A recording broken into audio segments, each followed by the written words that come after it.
देवघरात शंख ठेवण्याबाबत बऱ्याच जणांकडून बऱ्याच गोष्टी तुम्ही ऐकलेल्या असतील, पण या व्हिडिओमध्ये मी तुमच्यासोबत जे आपण लहानपणापासून बघत आलेलो आहोत आपल्या देवघरामध्ये किंवा आपली आजी पणजी आपल्या घरातील जी मोठी मंडळी आपल्याला सांगत आलेली आहेत त्यानुसार शंख देवघरामध्ये कुठे ठेवावा हे मी तुमच्यासोबत शेअर करणार आहे। शंख हा समुद्रात सापडतो। शंख विजय, समृद्धी, आनंद, शांती, प्रसिद्धी, कीर्ती आणि लक्ष्मी यांचे प्रतीक मानला जातो। शंख हा भगवान विष्णूंना समर्पित आहे। विष्णू पुराणानुसार माता लक्ष्मी ही समुद्र राजाची कन्या असून शंख तिचा भाऊ आहे। म्हणूनच असंही म्हणतात की जिथे शंख आहे तिथे लक्ष्मी सदैव वसते।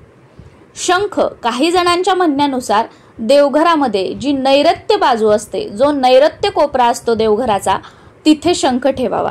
काही जणांच्या म्हणण्यानुसार शंख हा माता लक्ष्मी किंवा भगवान विष्णूंची तुमच्या देवघरामध्ये जी मूर्ती असेल तर त्यांच्या उजव्या हाताला ठेवावा, किंवा माता लक्ष्मीचा फोटो असेल किंवा भगवान विष्णूंचा तुमच्या देवघरामध्ये फोटो असेल तर त्यांच्या उजव्या हाताला ठेवावा।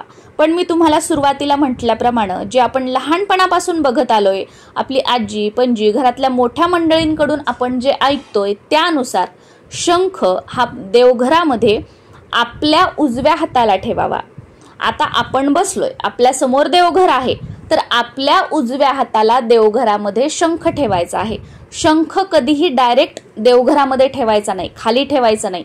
शंखाच्या खाली एखादं स्टँड ठेवायचं आहे किंवा लाल कपडा ठेवायचा आहे आणि त्यावर शंख ठेवायचा आहे। शंख ठेवताना नेहमी त्यामध्ये पाणी भरून ठेवायचं आहे। आणि देवघरामध्ये ठेवण्यासाठी दक्षिणावर्ती शंख हा शुभ मानला जातो।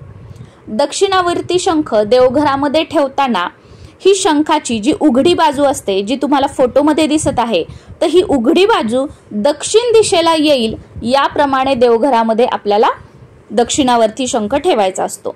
म्हणजे या दक्षिणावर्ती शंखाचा जो मोठा भाग आहे बघा, हा जो मोठा भाग आहे हा पूर्वेकडे येईल आणि हा जो निमुळता भाग आहे हा पश्चिमेकडे येईल। या प्रकारे आपण देवघरामध्ये शंख ठेवला तर हा जो उघडा भाग असतो शंखाचा तो आपोआप दक्षिणेकडे येतो आणि याच प्रकारे दक्षिणावर्ती शंख आपल्या देवघरामध्ये ठेवायचा असतो। साधं सोपं सांगायचं झालं तर दक्षिणावर्ती शंख देवघरामध्ये आपल्या उजव्या हाताला ठेवायचा असतो आणि घंटी जी असते ती देवघरामध्ये आपल्या डाव्या बाजूला ठेवायची असते। नमस्कार।